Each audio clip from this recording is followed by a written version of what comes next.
ಓಂ ನಮೋ ಭಗವತೆ ವಾಸುದೇವಾಯ. ಶ್ರೀಶುಕ ಉವಾಚ. ನಂದಸ್ತ್ವಾತ್ಮಜ ಉತ್ಪನ್ನೇ ಜಾತಾಹ್ಲಾದೋ ಮಹಾಮನಾಃ आहूय विप्रान् वेदज्ञान् स्नातः शुचिरलङ्कृतः वाचयित्वा स्वस्त्ययनं जातकर्मात्मजस्य वै कारयामास विधिवत् पितृदेवार्चनं तथा धेनूनां नियुते प्रादाद्विप्रेभ्यः समलङ्कृते तिलाद्रीन् सप्तरत्नौघशातकौम्भाम्बरावृतान् कालेन स्नानशौचाभ्यां संस्कारैस्तपसेज्यया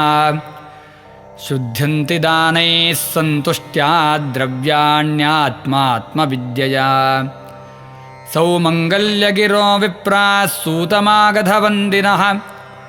गायकाश्च जगुर्नेदुर्भेर्यो दुन्दुभजो मुहुः व्रजः संमृष्टसंसिक्तद्वाराजिरगृहान्तरः चित्रध्वजपताकास्रक्चैलपल्लवतोरणैः गावो वृषा वत्सतरा हरिद्रातैलरूषिताः विचित्रधातुबर्हस्रग्वस्त्रकाञ्चनमालिनः महार्हवस्त्राभरणकञ्चुकोष्णीषभूषिताः गोपाः समाययूराजन्नानोपायनपाणयः गोप्यश्चाकर्ण्यमुदिता यशोदायाः सुतोद्भवम् आत्मानं भूषयाञ्चक्रुर्वस्त्राकल्पाञ्जनादिभिः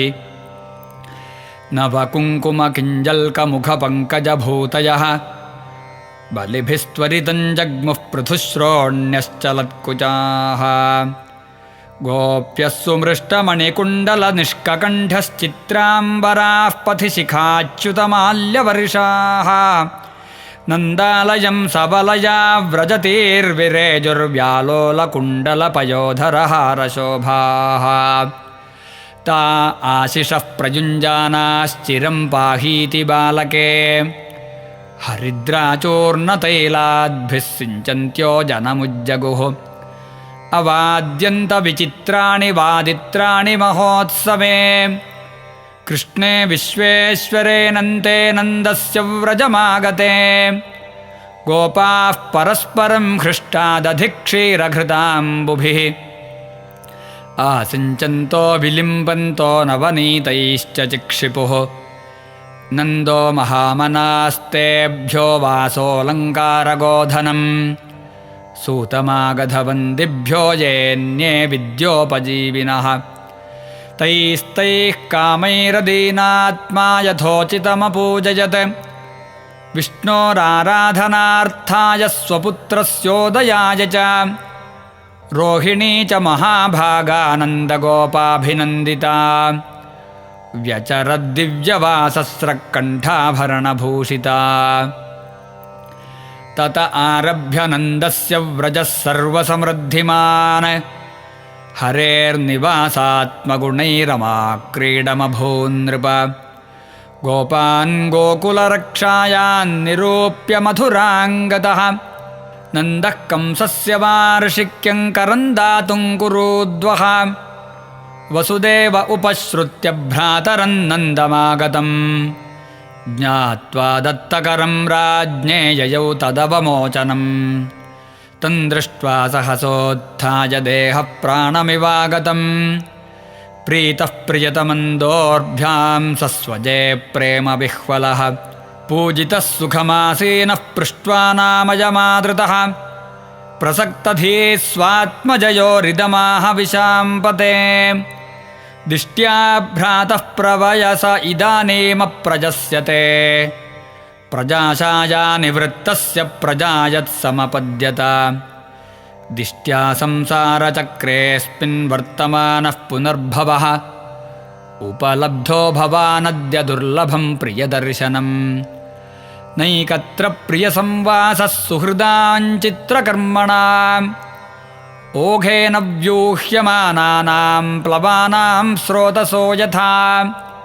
कच्चित् पशव्यन्निरुजन् भूर्यम्बुतृणवीरुधम् बृहद्वनन्तदधुना यत्रास्ये त्वं सुहृद्व्रतः भ्रातर्मम सुतः कच्चिन्मात्रा सह भवद्व्रजे तातं भवन्तं मन्वानो भवद्भ्यामुपलालितः पुंसस्त्रिवर्गो विहितः सुहृदो ह्यनुभावितः न तेषु क्लिश्यमानेषु त्रिवर्गोऽर्थाय कल्पते नन्द उवाच अहो ते देवकीपुत्राः कंसेन बहवो हताः एकावशिष्टा वरजा कन्या सापि दिवङ्गता नूनं ह्यदृष्टनिष्ठोऽयमदृष्टपरमो जनः अदृष्टमात्मनस्तत्त्वं यो वेद न समुह्यति वसुदेव उवाच करो वै वार्षिको दत्तो राज्ञे दृष्टा वयं च वः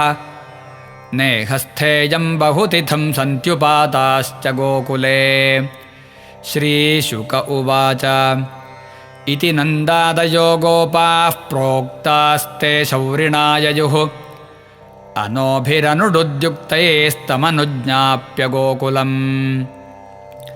इति श्रीमद्भागवते महापुराणे पारमहंस्यां संहितायां